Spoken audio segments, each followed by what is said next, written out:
Good afternoon, everyone. Peace be upon us all.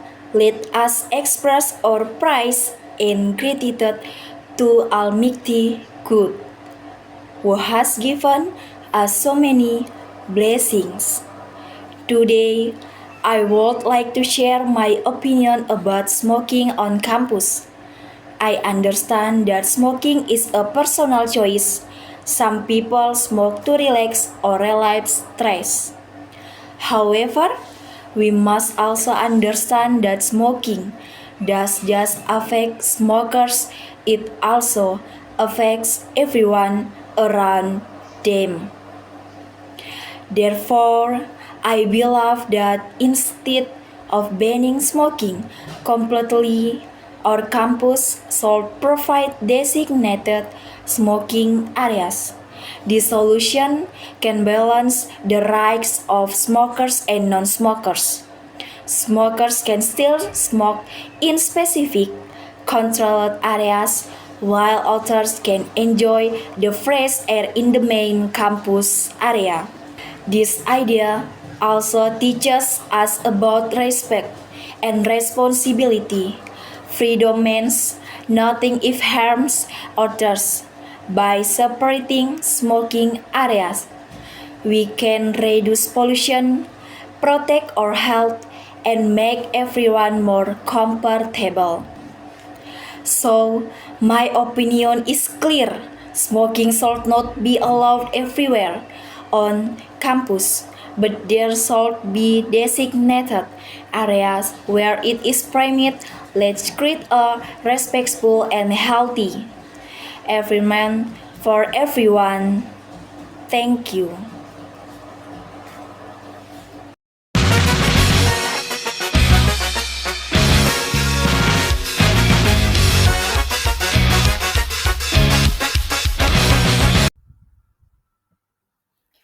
Hi everyone, my name is Aing. I am kelas 19 1B30, NIM 1925094, Prodi Information System. Di sini saya akan mempresentasikan materi tentang simple present tense. Nah, jadi apa sih itu simple present tense? Simple present tense is a tense used to express facts, habits, or events that occur in general. Adalah simple present tense adalah tense yang digunakan untuk menyatakan fakta, kebiasaan, atau kejadian yang terjadi secara umum. Seperti itu, misalkan menggosok gigi, lalu bermain, dan juga tidur. Jadi, dari simple present tense adalah suatu kegiatan yang sering kita lakukan secara berulang di setiap harinya ataupun secara rutin.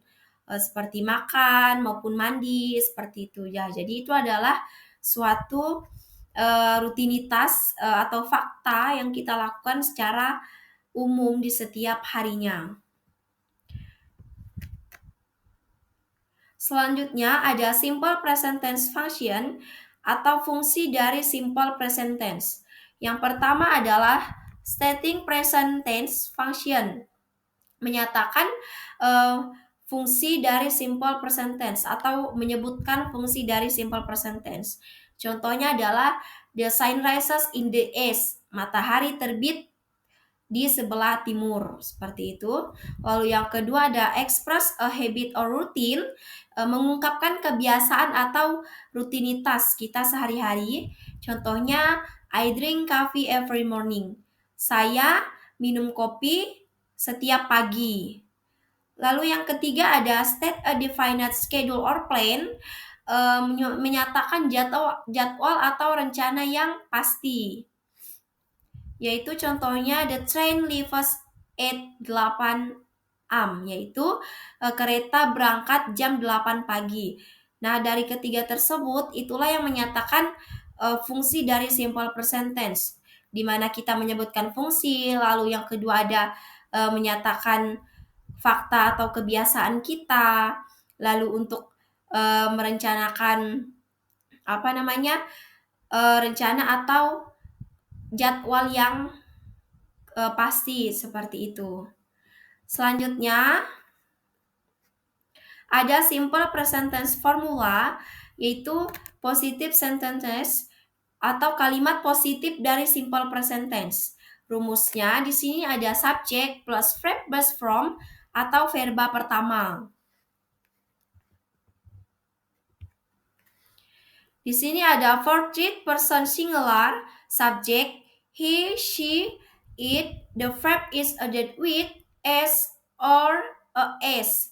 Yaitu untuk subjek orang ketiga tunggal, kita menggunakan subjek he, she, dan it, serta menggunakan kata kerja s, or, atau es. Jadi kalau misalkan untuk kata kerja orang ketiga tunggal, kita menggunakan subjek he, she, dan it. Nah, jadi untuk itu ditambahkan kata kerjanya itu ditambahkan s atau es seperti itu. Contohnya di sini ada I eat, saya makan.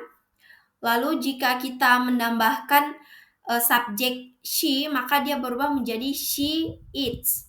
Jadi dia makan, yang artinya dia makan. Di sini kan kita menambahkan subjek she, lalu kita juga menambahkan kata kerja is sehingga berubah menjadi kalimat she eats seperti itu.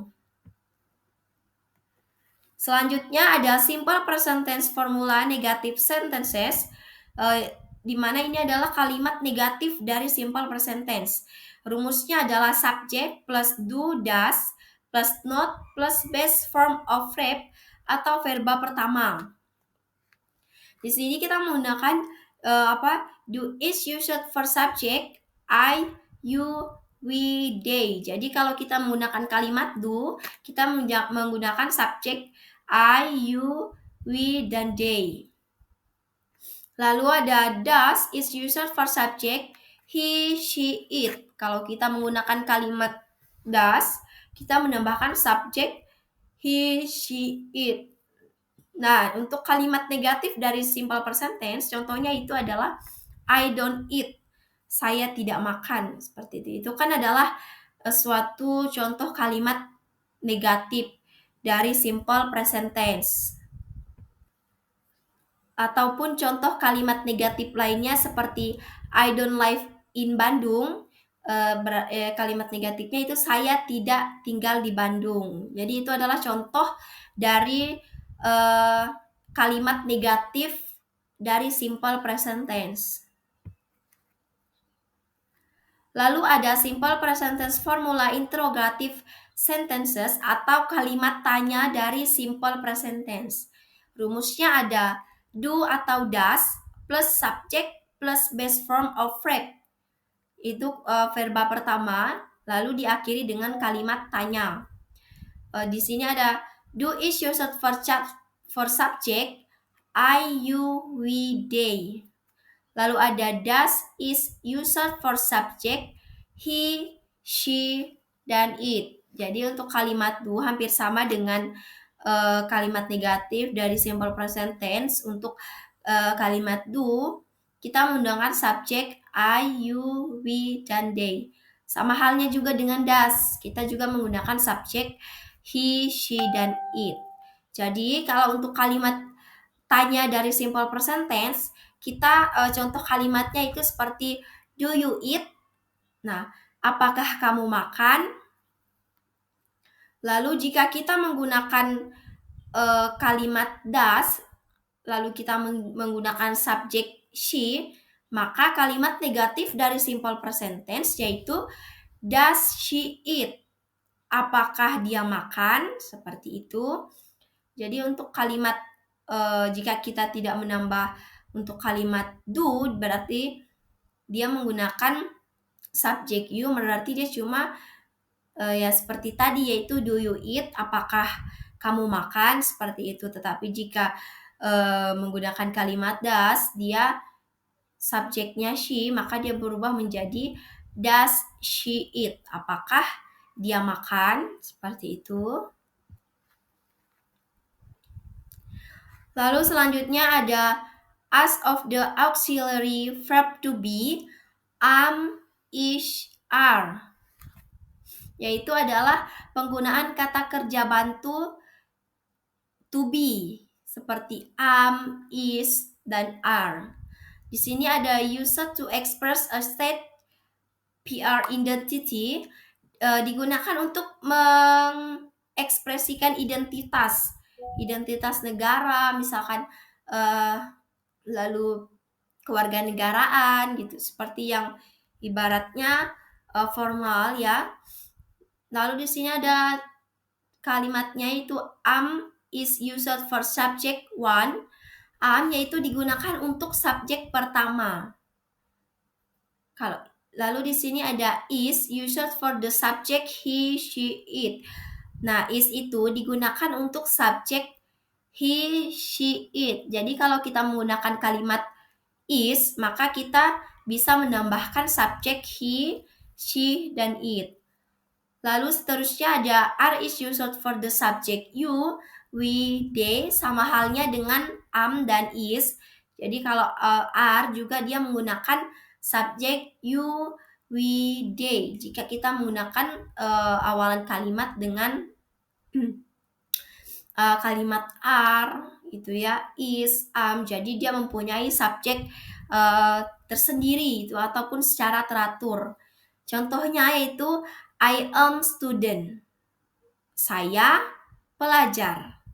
Lalu contoh yang kedua ada she is beautiful.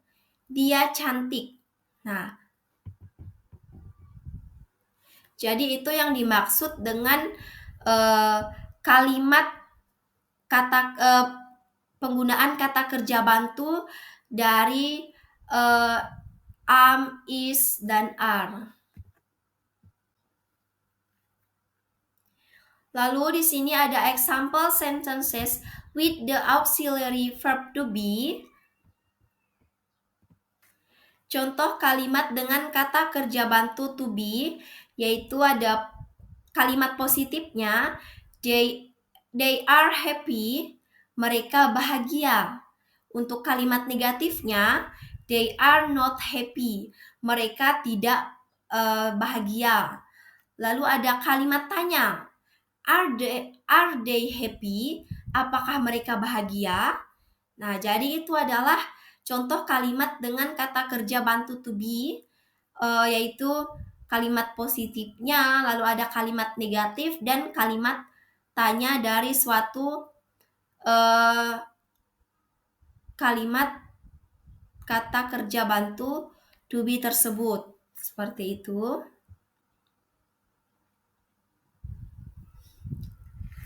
Nah, ini yang terakhir ada a frames of time. Peringatan waktu.